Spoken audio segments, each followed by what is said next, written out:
안녕하세요. 사무엘상 16장 시작합니다. 사무엘이 사울에게 패위를 선포하고 매우 슬퍼하고 있는 어느 날 하나님께서 사무엘에게 말씀하십니다. 사무엘아, 언제까지 사울을 위해 슬퍼만 하고 있을 거냐? 너는 뿔에 기름을 채워가지고 베들레헴으로 가거라. 거기에 이새라는 사람이 있는데 그 사람의 아들 중에서 내가 왕이 될 자를 보았다. 라고 하십니다. 사무엘이 하나님, 제가 다른 사람에게 가서 기름 붓는 걸 알면 사울이 저를 죽일 겁니다. 라고 하자, 너는 베들레헴에 내려갈 때 암송아지를 끌고 가서 제사를 드리러 왔다고 하고 그 제사에 이새와 그 아들들도 초대를 하거라. 그러면 내가 누구에게 기름 부을지 너에게 알려줄 것이다. 라고 하십니다. 아마도 사무엘의 동선이 사울에게 보고가 되고 있었나 봅니다. 하나님이 다른 사람을 왕으로 세울 거라는 걸 사울은 확실히 들었으니까요. 자기한테 그랬듯이 사무엘이 누군가에게 기름을 부으면 그 누군가는 자신의 왕권에 위협이 될 것이기 때문입니다.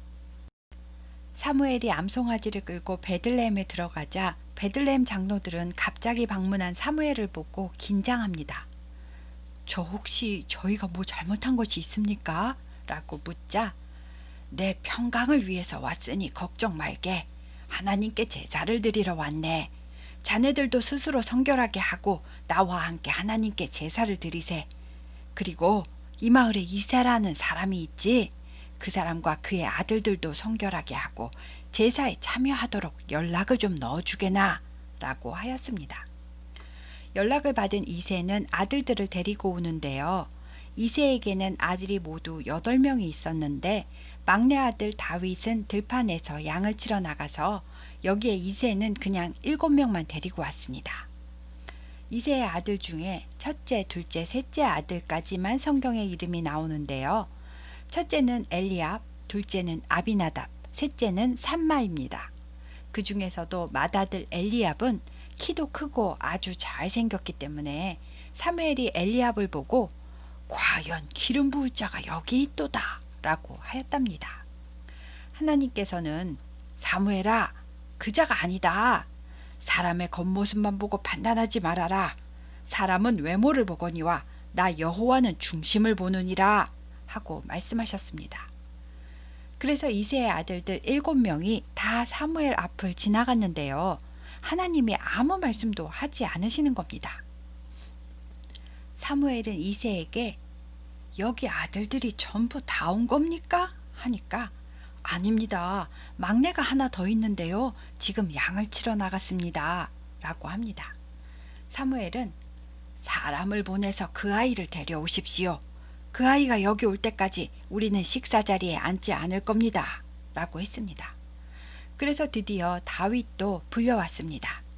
다윗은 얼굴이 발그레하게 혈색이 좋고 눈에 총기가 있고 얼굴이 아름답게 생겼답니다. 하나님께서는 이 아이에게 기름을 부어라 하고 말씀하십니다. 사무엘은 기름 뿔병을 가져다가 형제들 앞에서 다윗에게 기름을 부었고 이날 이후로 다윗이 여호와의 영에 크게 감동되었답니다. 다윗도 소명을 받고 하나님의 영이 임한 것입니다. 하지만 다윗은 아직 나이도 어리고 소명을 받았다고 해서 바로 하나님의 일을 하는 것이 아니고요. 요셉처럼 훈련의 시간을 거치게 됩니다. 이때 다윗의 나이는 17살 정도로 추정하고 있습니다. 사무엘은 다윗에게 왕이 될 거라는 말을 하지 않았습니다. 다윗의 형제들도 사무엘이 왜 다윗에게 기름 부었는지 아직 모릅니다. 만약에 왕이 될 거라고 했으면 이 자리는 영모의 자리가 되니까요. 다윗이 뭔가 사무엘의 뒤를 이어서 구별된 자로 쓰일 건가 보다 라는 추측을 했을 겁니다.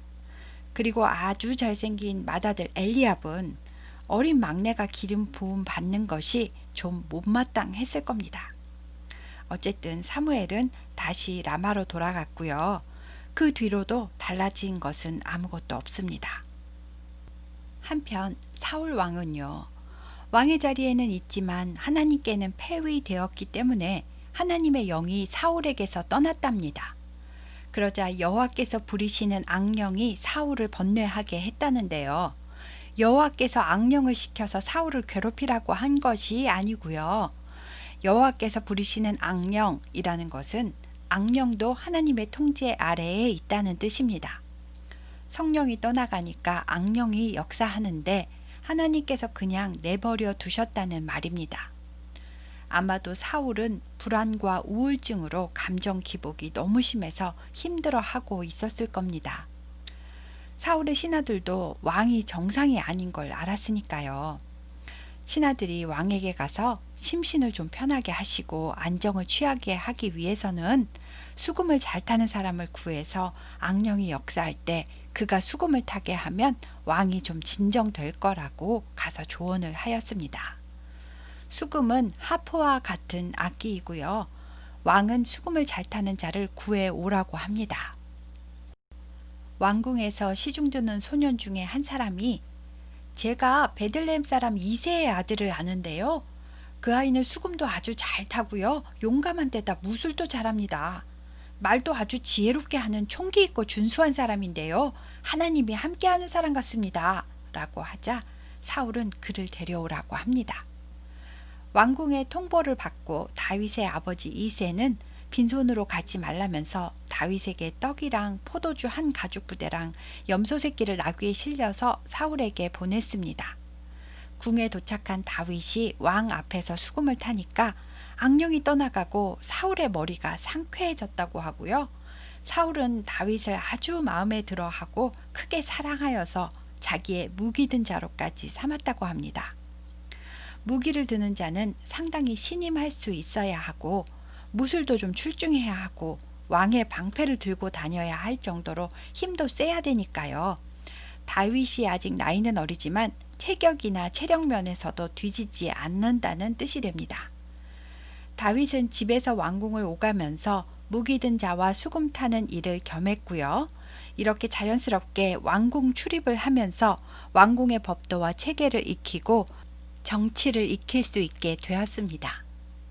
그러던 어느 날 블레셋이 또 이스라엘을 공격해 오는데요. 이번엔 유다 지파에 속한 소고에 모여서 에베스 담밈이라는 곳에 진을 치고 있습니다. 그래서 사울과 이스라엘 군은 엘라 골짜기에 진을 치고 대치하고 있는 상황이 되었습니다. 그러니까 블레셋과 이스라엘은 골짜기를 사이에 두고 대치하고 있는 상황입니다.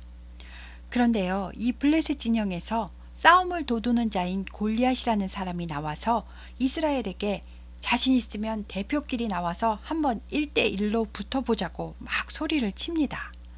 골리앗은 블레셋 가드 사람인데요.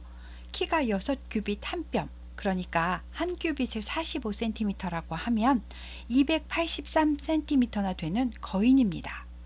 이 골리앗이 머리에는 노투구를 쓰고 몸에는 놋 5,000세겔, 그러니까 57.5kg짜리 비늘 갑옷을 입고 다리에는 놋 각반을 차고 어깨에는 놋 단창을 메고 창날만 7kg짜리 창을 들고 방패를 든 자를 앞에 세우고 쿵쿵 하고 걸어 나와서 큰 소리를 치는 겁니다. 이렇게 무겁게 중무장을 했으니까 몸의 움직임은 둔했겠지만 이스라엘이 볼 때는 뭐 저런 괴물이 다 있나 싶을 정도로 위협적입니다. 골리앗은 대표로 한 사람이 나와서 자기와 붙어서 지는 쪽이 이기는 쪽의 종이 되자고 합니다. 사울과 온 이스라엘 사람들은 크게 놀라고 두려워서 아무 말도 못하고 나서는 사람도 아무도 없었습니다. 이 골리앗은 40일 동안이나 아침 저녁으로 나와서 싸움을 걸고 소리를 질러대서 전투대치가 이 상태로 한 달 넘게 길어지게 되었습니다. 이스라엘의 전장에는 이새의 첫째, 둘째, 셋째 아들이 다 나가 있었기 때문에 걱정이 된 이새는 양을 치고 있던 막내 아들 다윗을 부릅니다. 다윗아, 내 형들을 위해서 이 볶음곡식 한 에바와 이 떡 10덩이를 가지고 진영에 속히 가서 네 형들한테 주고 이 치즈 10덩이는 형들의 천부장에게 주고 내 형들의 안부를 살핀 다음 그 증표를 가져오너라 합니다. 다윗은 양들을 다른 지키는 자들에게 잘 맡기고 아버지 말씀대로 음식을 다 싸가지고 진영에 이르렀는데 마침 골리앗이 또 나와서 고함을 치고 있습니다. 다윗은 짐들을 짐지키는 자에게 잘 맡기고 먼저 형들에게 달려가서 문안을 합니다. 골리앗이 하는 말을 듣고 옆에 있던 군인들이 저 블레셋 군이 저렇게 계속 이스라엘을 모독하는 말을 하는데 왕께서 저 사람을 죽이면 많은 재물도 주고 딸도 주어서 사위로 삼고 부모 집에 세금도 면해준다네. 그런데 등치 봤어? 누가 나가서 저 등치를 죽일 수가 있단 말이야 하는 겁니다. 다윗이 이 말을 듣고 이 할례받지 않은 블레셋 사람이 누구이기에 살아계시는 하나님의 군대를 모욕하겠습니까? 저 사람을 죽이면 어떻게 대우해 준답니까? 하면서 이스라엘 군대를 사울의 군대가 아닌 하나님의 군대라고 말합니다. 하나님께서 들으셨으면 분명히 기뻐하실 말입니다. 그런데 다윗의 큰형 엘리압은 다윗에게 화를 냅니다. 야, 너 여기 뭐하러 왔어? 나는 너의 교만과 너의 마음의 완악함 알고 있다. 기름 부음 좀 받았다고 네가 뭐라도 된 거 같냐? 전쟁이 무슨 애들 장난인 줄 알아? 구경 왔어? 하면서 다윗을 나무랍니다. 다윗은 내가 뭘 어쨌다고 그래요? 아버지께서 보내셔서 왔거든요. 라고 말하고 뒤돌아서서 다른 사람들에게도 아까 한 말을 또 하고 다닙니다. 그래서 다윗의 이 말은 사울의 귀에도 들어갔고 다윗은 사울에게 불려갔습니다. 다윗이 왕이여 제가 나가서 싸우겠습니다 하니까 사울이 아이고 너는 아직 어려서 안 돼. 쟤는 장수야 라고 합니다. 다윗은 제가요 들에서 양을 치면서 사자나 곰하고도 싸워서 이겼습니다. 저는 양을 지키려고 들에서 물맷돌 연습도 많이 해서 제가 던지면 백발백중입니다. 살아계시는 하나님의 군대를 모욕한 저 할례받지 않은 블레셋 사람들도 그 짐승들처럼 물리칠 수 있습니다. 하나님께서 나를 사자의 발톱과 곰의 발톱에서 건져내신 것처럼 나를 이 블레셋 사람의 손에서도 하나님께서 건져내실 겁니다. 라고 용감히 믿음의 말을 합니다. 사울은 그래 가라 여호와께서 너와 함께 계시기를 원하노라 하면서 자기 군복을 다윗에게 입히고 노투구를 씌우고 갑옷을 입혀 주었는데요. 다윗이 갑옷을 입고 칼을 차고 걸어보다가 익숙하지 않고 불편해서 이거 입고는 못 나가겠습니다 하고 벗어놓습니다. 그리고 손에 막대기를 가지고 시내에서 매끄러운 돌 5개를 골라서 자기 목자의 제구 곧 돌 넣는 주머니에다 놓고 손에 물매를 가지고 블레셋 사람에게로 나아갔습니다. 젊은 소년이 막대기와 물맷돌을 가지고 나오는 것을 보고 골리앗은 막 화를 냅니다. 야, 네가 나를 개로 여기고 막대기로 때려잡으려고 나왔냐? 하면서 자기네 신들의 이름으로 다윗을 저주하면서 너 일로 와. 내가 오늘 아주 너를 새밥으로 만들어주마 합니다. 다윗은 너는 칼과 창과 단창으로 내게 나아오거니와 나는 만군의 여호와의 이름 곧 내가 모욕하는 이스라엘 군대의 하나님의 이름으로 너에게 나아간다. 오늘 여호와께서 너를 내 손에 넘기시리니 내가 너를 쳐서 내 목을 베고 블레셋 군대의 시체를 오늘 공중에 세워 땅의 들짐승들에게 주어서 온 땅으로 이스라엘의 하나님이 계신 줄 알게 하겠고 또 여호와의 구원하심이 칼과 창에 있지 아니함을 이 무리에게 알게 하리라. 전쟁은 여호와께 속한 것인즉 하나님께서 너희를 우리 손에 넘기시리라 하면서 골리앗을 향해 빠르게 달려갑니다. 그리고 재빨리 주머니에서 물맷돌을 꺼내서 물매로 온 힘을 다해 골리앗을 조준하여 던졌습니다. 날아간 주먹만한 물맷돌은 골리앗의 투구 사이 이마를 정확하게 맞추었고 골리앗은 정신을 잃고 꼬꾸라졌습니다. 순식간에 벌어진 일입니다. 다윗은 재빨리 쓰러진 골리앗에게 달려갔고 자기는 칼이 없으니까요. 엎어진 골리앗을 발로 밟고 골리앗의 칼을 빼내서 골리앗의 머리를 잘랐습니다. 자신들의 용사의 머리가 잘린 것을 보자 블레셋 사람들은 막 도망치기 시작했고 반대편 이스라엘 진영은 이 모습을 보고 와 하고 함성을 지르며 블레셋을 추격하러 넘어옵니다. 그리고 블레셋 군은 가드와 에그론 앞까지 엎드러졌답니다. 다윗은 그 블레셋 사람의 머리는 예루살렘으로 가져가고 골리앗의 갑주는 자기 장막에 두었답니다. 사울은 다윗이 골리앗을 향해 용감하게 나가는 것을 보면서 군사령관 아브넬에게 아브넬아, 너 쟤 알아? 하니까 아브넬이 아니요, 저는 진짜 모르겠는데요 합니다. 사울은 다윗이 수금 타는 애였고 무기 든 소년인 거는 알았지만 이렇게까지 용감한지는 몰랐을 겁니다. 그리고 신하를 시켜서 다윗을 왕궁에게 일시키겠다고 그의 아버지에게 통보하긴 했었지만 정확히 이 아이가 어느 집 아들인지도 몰랐을 겁니다. 그래서 다윗이 다시 보였을 테고 다윗이 골리앗의 머리를 들고 사울에게 나왔을 때 사울이 다시 묻습니다. 어허, 소년아, 너는 누구의 아들이냐? 하니까 다윗이 저는 주의 종 베들레헴 사람 이새의 아들입니다. 라고 대답했습니다. 그리고 그 옆에서 이 말을 듣고 있던 요나단은 다윗을 너무 예뻐하고 생명같이 사랑해서 끝까지 우리 우정을 지키자고 언약까지 맺었답니다.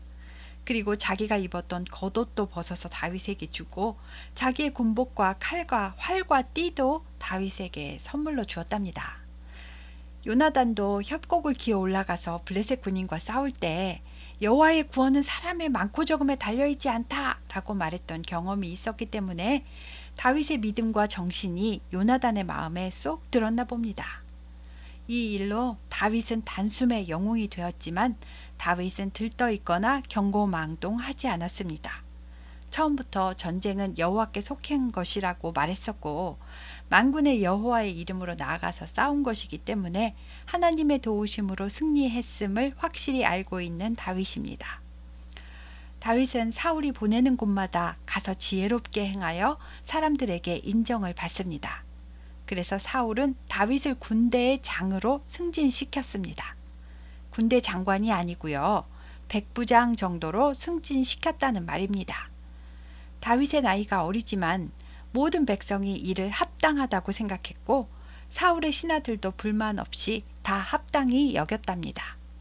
이것은 다윗의 언행, 성품, 실력 모두 인정받았다는 말입니다. 이제 사울은 전장을 정리하고 기브와 왕궁으로 개선장군처럼 입성을 합니다. 성읍 여자들이 환영 행사를 한다고 나와서 노래하고 춤추면서 축제를 벌이고 사울을 환영하는데요.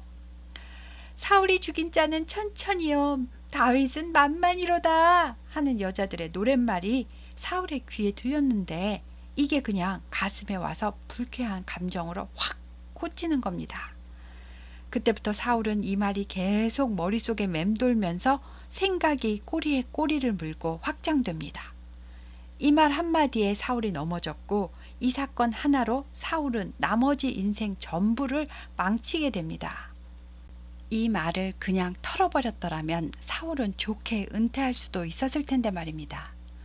이 말 한마디에서 빠져나오지 못한 사울의 심령은 열등감과 불안감의 지옥을 헤매다 죽게 되는 겁니다. 여러분도 어느 날 나를 통째로 흔드는 말이 들려와서 꽂히면 받아들이지 마시고 꼭 털어버리시기 바랍니다. 사울은 이날 이후로 다윗을 주목하면서 이놈이 내 자리를 노리는 놈이렸다 하면서 다윗을 미워합니다. 이 사건이 있은 다음 날 사울에게 악령이 더욱 힘있게 내렸습니다. 그렇게 계속 나쁜 생각을 하니 정신이 온전할 리가 없습니다. 사울이 집안에서 정신없이 혼자 막 떠들어댔다는데요. 다윗은 군대의 장으로 신분이 승격은 되었지만 평소와 다름없이 왕 옆에서 수금을 탔습니다. 그때 사울의 손에는 창이 있었는데 아마도 다윗 이놈이 언젠가 나를 죽이고 내 자리에 앉으려고 기회를 엿보고 있겠지? 라는 생각이 들었나 봅니다.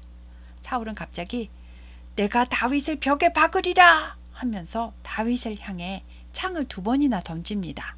하지만 다윗은 2번 다 피했습니다. 이렇게 시험에 들어서 나 자신을 잃어버리게 되면 바른 판단을 하지 못하게 되고 감정에 사로잡혀서 대상을 공격하게 됩니다. 사울은 하나님께서 다윗과 함께 계심을 느꼈기 때문에 다윗이 더 두려워졌습니다. 그래서 다윗을 옆에다 두지 않고 천부장으로 임명해서 왕궁 밖에서 군을 관리하도록 했습니다. 다윗은 백성 가운데 다니면서도 모든 일을 지혜롭게 행하였고 무엇을 맡겨도 지혜롭게 행하고 사람들에게 인정을 받습니다. 사울은 이 모습을 보고 더더욱 두려워합니다. 백성에게 사랑받고 인정받는 다윗을 자기가 죽이면 백성들의 원성을 자기가 받게 될 거니까 함부로 대할 수도 없기 때문입니다. 그래서 싸움에 나가서 다윗이 적군에 의해서 죽기를 바라면서 블레셋과 용감히 싸우면 큰딸 메랍을 아내로 주겠다고 했습니다. 그러나 다윗은 싸움에 나가도 죽지 않고 승리하고 돌아옵니다. 하지만 사울은 메랍을 아내로 주기 싫기 때문에 그 아내로 줄 시기에 다른 사람에게 먼저 메랍을 시집 보내버렸습니다. 사울은 둘째 딸 미갈이 또 다윗을 사랑한다는 것을 알고 이번에는 둘째 딸을 이용해야겠다고 생각합니다. 그리고 신하를 조용히 불러서 다윗에게 가서 비밀히 알리라고 지시를 하는데요. 왕이 블레셋 사람의 포피 100개를 가져오면 결혼 지참금 같은 거 하나도 없이 미갈을 아내로 줄 거라고 전하게 합니다. 포피는 할례할 때 도려내는 생식기의 피부 껍데기잖아요. 사울은 다윗이 블레셋 사람의 손에 죽게 되면 자기 손에는 피를 안 묻히고 다윗을 제거할 수 있겠다라는 생각에 딸을 믿기로 이런 조건을 내민 겁니다. 그런데 다윗은 나가서 블레셋 군인 200명을 죽이고 시체에 포피 200개를 잘라서 자루에 담아서 가져왔습니다. 그래서 사울은 어쩔 수 없이 미갈을 다윗에게 아내로 주었고 다윗을 사위로 맞이하게 됩니다. 여호와께서 다윗과 함께 계심을 사울이 보고 알았고 사울의 딸 미갈도 다윗을 사랑했기 때문에 사울이 다윗을 더욱 두려워해서 평생에 다윗의 대적이 되니라 라고 써 있는데요. 하나님의 함께 계심을 보고 알았으면 사울이 여기서 멈추어야 정상인데요. 다윗을 죽여야 되는데 못 죽이니까 사울의 불안과 집착은 커져만 갔습니다. 게다가 블레셋 사람들의 방백들이 싸우러 나오면 그때마다 다윗이 사울의 모든 신하보다 더 지혜롭게 행하고 용감하게 나가서 싸워서 다윗의 이름이 온 이스라엘에 점점 더 귀하게 되어갔답니다.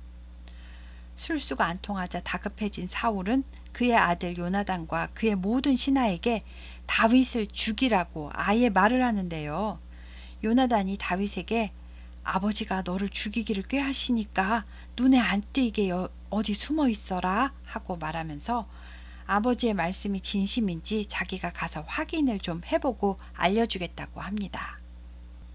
요나단은 아버지에게 가서 아버지, 신하 다윗에게 범죄하지 마옵소서. 다윗은 잘못한 게 하나도 없질 않습니까? 그가 자기 생명도 아끼지 않고 블레셋 사람 골리앗을 죽였고 여호와께서는 온 이스라엘을 위해서 큰 구원을 이루셨을 그때 아버지도 이것을 보고 기뻐하지 않으셨습니까? 어찌하여 까닭없이 다윗을 죽여 무죄한 피를 흘려 범죄하려 하시나이까? 라고 말했습니다. 무죄한 피를 흘리게 하는 것은 모세의 율법에 철저하게 금하고 있고 저주받는 일이라는 것을 요나단이 상기시켜 준 겁니다.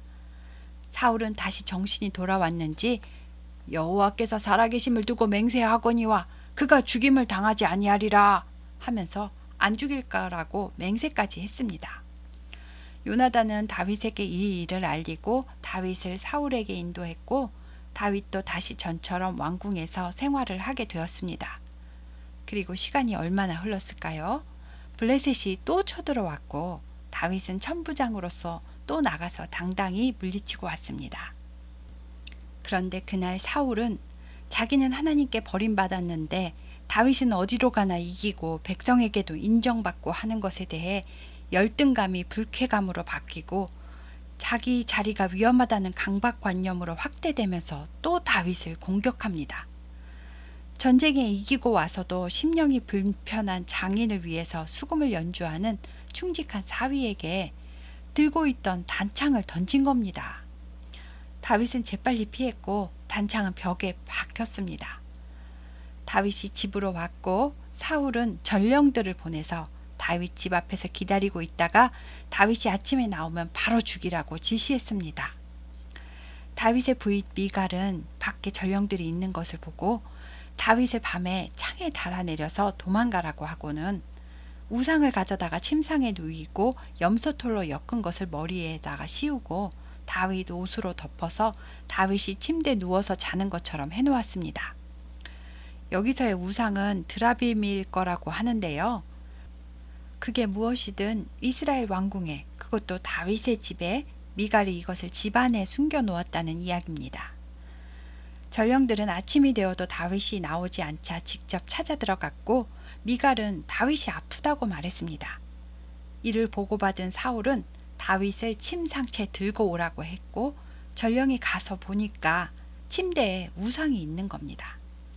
사울은 미갈에게 너는 어찌하여 이처럼 나를 속여 내 대적을 놓아 피하게 하였느냐 하고 화를 내었습니다. 미갈은 다윗이 자기를 놓아 도망가게 하지 않으면 저를 죽이겠다고 해서 그랬습니다 하고 대답했습니다. 도망간 다윗은 어디로 가야 안전할까요? 자기에게 기름을 부었던 사무엘에게 갈 수밖에 없었을 겁니다.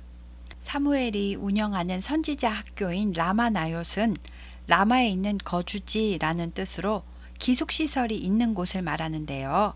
다윗은 이곳에서 사무엘을 만나서 그간의 일들을 다 전하고 거기서 지내게 되었습니다.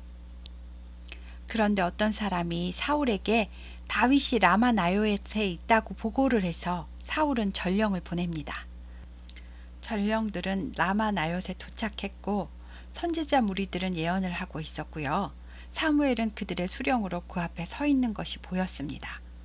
이것을 보자마자 하나님의 영이 전령들에게도 임하셔서 전령들도 서서 선지자들처럼 막 예언을 하고 다윗을 잡아가지 못했답니다. 사울은 이 이야기를 듣고 두 번째 전령을 보냈고요. 세 번째 전령을 보내도 똑같은 일이 벌어졌습니다. 여기서 예언을 했다라는 것은 미래의 일을 선포하는 예언을 했다는 것이 아니고요. 성령의 감동이 되어서 전령들이 방언 섞인 신령한 노래를 부르게 되었다라는 것 같습니다. 그래서 이번에는 사울이 직접 라마로 갔는데요.